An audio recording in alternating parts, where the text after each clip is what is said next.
Hello, welcome to another wonderful episode of Young Africa. My name is Ngugi, and in today's show, we have a special guest who actually represented Somaliland in Rwanda in the Africa YouthConnekt, right? African Youth Summit Connect, yeah. YouthConnekt Summit in 2019, yeah, you're right. So here we have Adan. Yes. Welcome to Young Africa. Thank you for having me. So tell us, how was it? How was that summit in Rwanda? The summit was great. The way that everything was organized and everything was splendid and formidable, really. So it was quite an experience. We've learned a lot, and we've participated in different sessions, in different speakers who were young entrepreneurs, who was passing their message on how and telling the youth how they can do things and start small business and their own thing through theatrical, through music, through starting business and everything. So it was quite a memorable and great experience. You enjoyed that summit? I enjoyed it, and it was very educative actually. Very educative because it was so diverse. The whole continent was there. So you learn from everyone. Yeah. You're very active on Twitter. Yeah, I'm very active. I'm socially active, and politically I talk about social issues, political issues, things that matters. Because as you know, we all are actually. Yeah. Like you have a passion for what's happening in your own country and in Africa. Yeah. And that's the kind of youth we want actually. Yeah, that's the kind of youth that we need as well. But I can say there are a lot of people who are much better than me, who are much involved, and much more active socially. So how did you get yourself to attend this summit, the YouthConnekt Africa? Actually, a friend of mine, the executive director of YPIR, Mohammed Dama, told me about it. So that's when I applied online. And I was eager to join and attend. So it was self-funded. You funded yourself, like you did not get support from the government, from anybody? No, because you cannot always want the government to help you with things that you can do it for yourself. You see? So sometimes you have to go by yourself because you don't have to wait for a hand and all that. So it was great. So you funded yourself and found yourself in Rwanda. Were you alone from Somaliland? No, we were so many, but we were four actually. We were living in the same house. Actually, we... Housemates. Yeah. So it's like you housemates going on a tour to Rwanda. That must have been fun. It was fun because we did online. We reserved online in Airbnb. So our host was a Swedish guy. So we were there 7 minutes from where the summit was, like Kigali Convention Center. So we're too close. Yeah. How did Rwanda receive you? They received us greatly actually. When we arrived at Kigali airport, there were YouthConnekt who were there. So they received us, welcomed us. There were transport available for each one of us, of the attendees who went there. Yeah. So like you did not suffer when it comes to transport? You did not suffer knowing where am I going? Like Rwanda was prepared to receive you? Everything was planned in advance, so which was very warm at the same time. Instead of not knowing your location, actually we had our location through Google Map, in which our host sent us. And there were accommodations from transport and all that from YouthConnekt, and you have to register at the same time. There was a room where you can rest while the transport were available, because as there were so many people. Yeah. So it was quite very welcoming. Yeah. And they were very hospitable as well. Yeah, Rwandans are known for that. So how many days did you stay there? Because the summit was 3 days, right? The summit was 3 days. Did you extend your stay? No, we didn't extend because we took 7 days actually. As we left Hargeisa on 7th, we arrived in Kigali at like 2 in the morning. So on the 8th. So and my return back ticket was on the 14th. So for almost spent 7 days. Yeah, 3 days for the summit and 3 days for sightseeing, Kigali, meeting old friends and all that, as I used to live in. You used to live in Rwanda? I used to live in Rwanda. So Rwanda was familiar to you. You know all the places to go. I know the places, but it has changed a lot because 8 years is quiet, is a lot. So it changed infrastructurally. Everything has changed. There were new buildings, new things. As the convention, there was KBC who wasn't there before, Kigali Business Center. So there was a lot of things. So the summit itself, what were you guys doing? What did you guys discuss? What was it all about? There were different areas.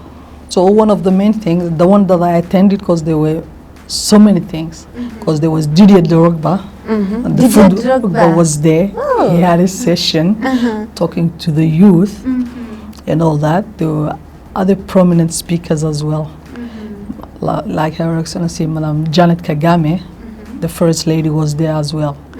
So there was that session that I liked the most, because it was about gender violence. So, and especially it was about teen pregnancy. So they were talking about the challenge and all that. There was a short clip that was projected, was talking about the cultural things and how teen pregnancy happens. Early marriage, things like that? Yeah, early marriage and teen pregnancy, like not even being married, it happens accidentally. Yeah. So, and adult people do profit of young girls. So like how that affects their education morally and all that. So they were talking about all that, like how girls have to get educated, the African barriers that doesn't let women always to be first or to invest in them. So it was quite good. And I think that it's something that Somaliland should approach to, because we never talk about teen pregnancy and all those challenges. Yeah. And are our teenage girls in Somaliland getting pregnant early and dropping out of school? Dropping out of school, not getting any support, you see, and all the other emotional things that they face and all that. Yeah. You see. So Rwandans, they do have like not governmental NGOs, even from the government. They have in the rural area, even in the cities, within the communities, who people can talk to, counseling and all that. So they are well prepared, but in Somaliland we are not. So that was what really attracted me, because you realized the gap that is in your own country, and you got challenged, like, what can I do for my own people? Yeah, what can I do for my own people? Or like, these exist in Somaliland, but you don't have the same approach, and how well Rwanda was prepared, you see, and how the awareness raising and all that, because the clip talked about the roots, the cultural barriers, things that happens, you see. So that educates people at the same time. So there were many other speakers from different other countries as well.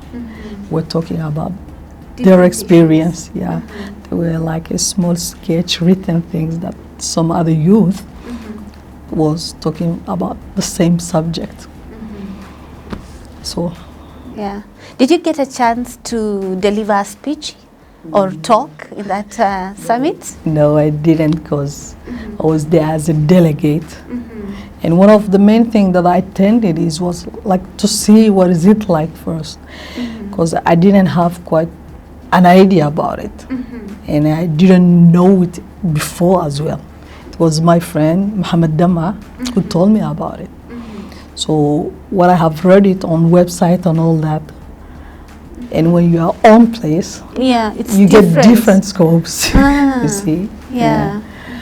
So I was like heading in every session, because there were multiple, so many different halls, so many different people, so many different subjects. Yeah. If you had the chance to speak during that summit, what would you have said, especially about your own country? what I would have said is I would have introduced my country to Rwanda actually. Because as it says, YouthConnekt. Yeah. So it would have been good to connect Rwandans and other African young people who were there attending to tell about my country so that they know the difference between Somalia and Somaliland. As people get confused about it. So it needs time so that you tell them. So it would have been much better to pass the message live. Yeah. But did you get the chance like to showcase your country? Maybe did you have a flag of Somaliland? Yeah, we did have a flag. We actually had two. So we did went with it. We had photos with different people, young people from Senegal, from Burundi, from Cameroon, from Rwanda. So diverse. So everybody was asking about it. Where does this flag, which country is it? So like people don't even know. Most of the people don't know. Oh. Yeah, so I told them this Somaliland flag. Somaliland? You mean Somalia? No, Somaliland. So I used to say like we are two different countries. So give them a brief because we don't have that much time. So they were very interesting about it. They wanted to know more. And some of the delegates were taking pictures. With you guys? With us, and while we were holding the flags and everything. Ah. So like you felt good, like you represented your own country. Yeah, it was good because you feel a pride at the same time. Introducing your country to other people who want to know about it. Many people do know about Somaliland and all that, like people who work in international non-governmental organizations, because they were UNDP, UNFPA, they are aware of it.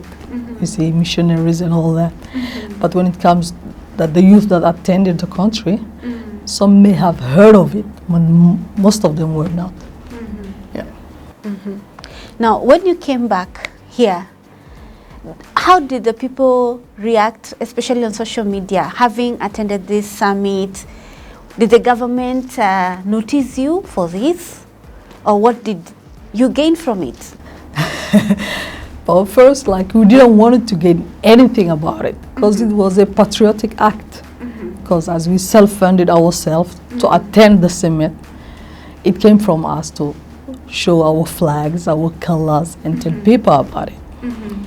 So it was some sort of promoting our nation.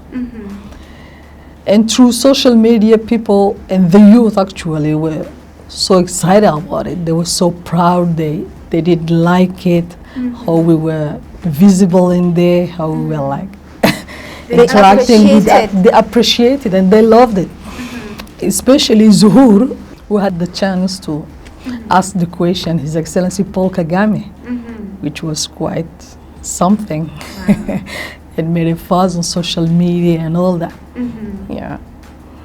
So you did not do this because you wanted to be famous? You did not do this because you wanted to earn any money? You did it from your heart, right? We did it from our heart, and we attended so that we could see what was going on. So, and we saw an opportunity to reflect our country at the same time, and to introduce our country at the same time. Because all the participants from Africa, they all had their flags, and we had ours as well. So which was quite different from the others, because people are used and know about Cameroon, Togo, and all that. But our flag was different, was something new to the attendees and to the youth who were from all parts and countries from Africa. So they were so curious. Which country is the flag from? Somaliland. So they keep asking, and we keep educating them, giving them a brief story about Somaliland and everything. And they listened and they loved it. So everybody grabbed our flag, everybody wanted to have a picture with us, as we did, and as was circulating through social media. And I think the youth of Somaliland need to follow your footsteps. Because most of the time, young people do things because they will get paid or they'll get famous, and they don't want to do something unless they are gaining any money from it. You know, we are used to being dependent on the government, dependent on these international organizations, because we're not doing it for ourselves. We're doing things because we want money. And I think the young people need to walk out of that, because what you did is a perfect example of a patriotic Somalilander who used his own money to go to Rwanda to represent his own country. The youth need that, and it's a challenge actually, because things have shifted and changed. So instead of people coming up with or being creative and all that, and starting from the root grass, they all want to get some sort of help or fund it, instead of looking for funds in other ways for starting some things. And everybody needs to be funded or needs a hand or everything, but one of the main things is like you don't have to be pushed like to earn money and do things just for the sake of fame, for the sake of money. Because as World Bank came in Somaliland, it was meant for youth, so that create jobs and all that. So that's why they were writing proposals and all that. But they didn't get the chance, because as there was statement that you have to pay in advance and all that. So other people who had capacity and asset did took part. So livelihood was meant to. And at the same time, when they got the project and all that, they didn't follow up it through. They came up with the ideas. They came up with so many good things. But they left it in between. Because they were pushed by like just getting the fundings. So we have those kind of things. We have so many challenges. So many challenges that we have to learn from. And everything doesn't have to be done for fame. Exactly. We'll take a short break, and when we come back, we'll look at the challenges that are facing the youth in Somaliland and what we can do to face these challenges.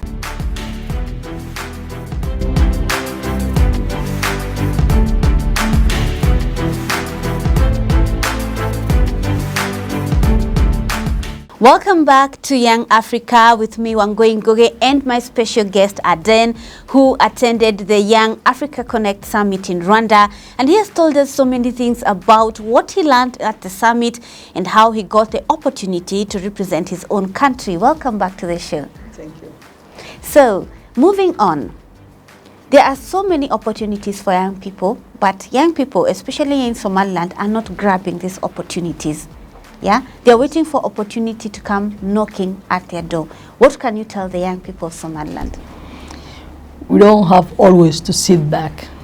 We'll have to go ahead, and we don't have to wait for international communities and all that to do our things. So the one thing that I will say is like we can do much better than this. Instead of sitting and waiting, we can do a lot for our countries, to represent our country. And we have so many potentials. So the one thing that we need is like to encourage each other. So the issue within youth is like we don't encourage each other. We don't motivate each other. So I think that we should focus more on encouraging the youth and motivating them at the same time, mentoring them at the same time. And the government should as well invest into the youth, much more than they are doing now. I know that there are so many complications, as we are not recognized, we don't have that much budget, but we're doing our best. So awareness raising, creating so many activities that will help the youth, pushing them as well. So there's no much awareness today. So like you'll see like less and less of like social activities, tournaments, if it's basketball, if it's football. You can tell even when that happens, could be once a year. Yeah. And it's something that the youth likes, and interacting and all that. So it would have been like if we could have tournaments every month within different communities within the capital city, different areas. So many activities that will help the youth to orient the visions and everything. Yeah. Yeah. Do you think Hargeisa can host a summit like the one that was held in Rwanda? Do you think it's possible? It's possible. Nothing is impossible. It is possible. Look at where we are today. Yeah. So it's like we grew from ashes. I guess it wasn't like this before. So we have all the potentials. Infrastructurally, maybe not ready, but still we got so many potentials. We can host it. So it depends on the limits. We can start from us, because at YouthConnekt started, it was a Rwandan thing first. Then So it started within Rwanda? It started within Rwanda and was meant for Rwandans. Then the continent liked it. Everyone participated. So it became YouthConnekt Africa. So we can start Somaliland Connect right here in Hargeisa. Right in Hargeisa. Yeah. And people will get opportunities even to showcase the things they are producing. The thing that they are producing, young entrepreneurs, speakers, poetry. So it's so diverse because it's poetry, cultural, art and all that. And we have all that at the same time. So we'll have to boost that as it was meant for YouthConnekt as well, boosting the potentials and within those, all that cultural arts. So we can do the same thing, starting from us, then we can expand. And I think also when you went to that conference in Rwanda, if the government had given you support, maybe you could have had a stand branded Somaliland with products from Somaliland. If we were prepared, yes. Yeah. If we were prepared and had known it before, there would be a much better to attend it, representing Somaliland, having stands in there, having speakers, because we have a lot to share as well. We got so many potential, we got successful entrepreneurs, we got successful poetry. We had a lot to share with them, with other African youth. Yes, we would have. We would have showcased the things that Somaliland has produced. Somaliland has produced the success story. We have the way, we have so many things. Young entrepreneurs who are very successful. Also, our culture and art is very rich. Culture and art is very rich as well. Yes. So coming back to the youth in Somaliland, the youth say, oh, there are no jobs, we are going to university. You know, there are so many universities right now, especially in Hargeisa. So young people are going to university, they are graduating, but they don't have any jobs. Yeah, lack of employment. And we cannot blame that the government, because we know the potentials and the capacity of the government. Yeah. But when we look at our status, you can see like that's what they can do. But they can do much better, but which doesn't mean like they can employ everyone and all that. Yeah. But they can do much better than now. So there are so many things that not being recognized. It's like crippling us. Like we don't have a passport in which you can travel to nowhere, everywhere in the continent, get a job and all that. So we're lacking so many opportunities. And everything that has been done in the country was done by the people. What the government has provided and what the people did for the country is quite different, commercially and always, and in any other ways. Yeah. I think it's time for the young people to move from waiting for getting a job in the office and starting to create their own jobs. We need to be job creators, not job seekers, right? Not job seekers, yeah, job creators, because there are plenty of other virgin sectors in which they can do a lot. But they feel ashamed of some of the work, but it they provide food and put food on the tables. Yeah. But they are shy. But like when they migrate in Europe, things that they were not doing in their homeland, they do it in Europe. They do it there. Yeah. Is it because the environment forces them to, or what happens? I was saying like they are shy. But what they won't do it in their country, they do it in Europe, which is a bad thing. And the other thing is like when our youth are migrating down into the seas and all that, they have the potentials. Everything that they're doing in Europe, they can do it in Africa. Yeah. Because they're the same people, The they same got brain, the same the brain. same talents. Nothing has changed. Yeah. So the effort they are putting so much going to Europe and working hard, why don't they do it while they are in here? Have you ever been employed yourself? Yes, I have been employed. How was it for you? Oh, it was quite challenging because there are so many rights that when it comes to labor rights. So as we've mentioned, there are so many unemployment. So having a job demands a lot at the same time. So people exploit you at the same time. Yeah, so they violate your right and all that. As it is an issue that has to be approached in Somaliland and talk about it as well. So within international NGOs, within locals and all that. Yeah. Because young people, they are seeking jobs, they are desperate for these jobs, and they don't know about their labor rights. And when they're exploited, they don't know where to go to. They don't know where to get to, and they cannot stood for themselves because they're only looking to keep that job while their rights and everything has been violated. So I've met so many drivers like who don't get paid on time. Really? So they just work and work, hoping that one day I'll get to be paid. Like 3 months salary in which they own, while other stuff and all the other people are taking on time. But they don't talk about it as employment is scarce. So they are forced to. The situation forces them to stay there despite the challenging situation. Yeah, all employees give you a contract as well, whether you work with locally or international NGOs or other ones that who do outsourcing for them, who get contracts for them, who provide them with logistical and all that. It happens. And those are issues that people should talk about and the government should do something about it. Yeah. So you guys, our audience, you've heard what Adan is saying. When you're looking for a job, it's not just about getting the job. It's also about how is this job helping you grow as a person. Is this job violating your rights? Do you even know the labor rights in your own country? Yeah.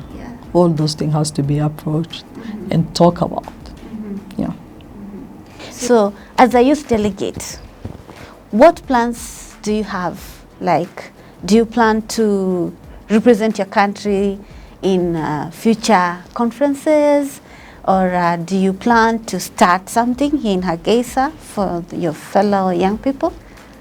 Actually, right now I have a current job, so in which I'm into, and I do translation and consulting at the same time, in which I've worked with judiciary reform, I've worked with police reform and all that, Axiom International and Adam Smith International as well, and some other entities as well in media development. That's many, great. Yeah, Wow. in many other sectors in the area. So I'm looking forward to be socially active. And when it comes to representing my country, it's like it's a duty. So wherever I am, I represent my country. So let's see what the future holds for me. But of course, I could be a future ambassador, as you say it. Youth ambassador. Yeah, youth ambassador as well. Yeah, which will be quite honorable. If tomorrow you woke up and found yourself as the Somaliland Youth Ambassador, what is the biggest mission that you would want to achieve? Oh, there's so many areas. It's like when it comes to demanding or asking for recognition, all that. You have to put a lot into it. So one of the things that we have done is what I have done is, like, let's say in Africa.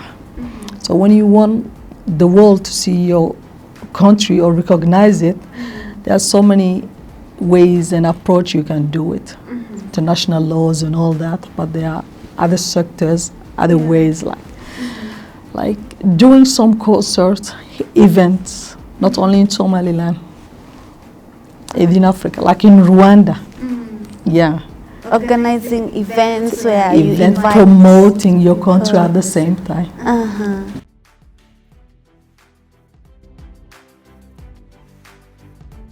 Well, indeed, I hope that you become the Somaliland Youth Ambassador. You have so much that you are planning to do, especially ensuring that Somaliland is recognized. We need recognition, don't we? We need it. We need so badly. We need it so badly.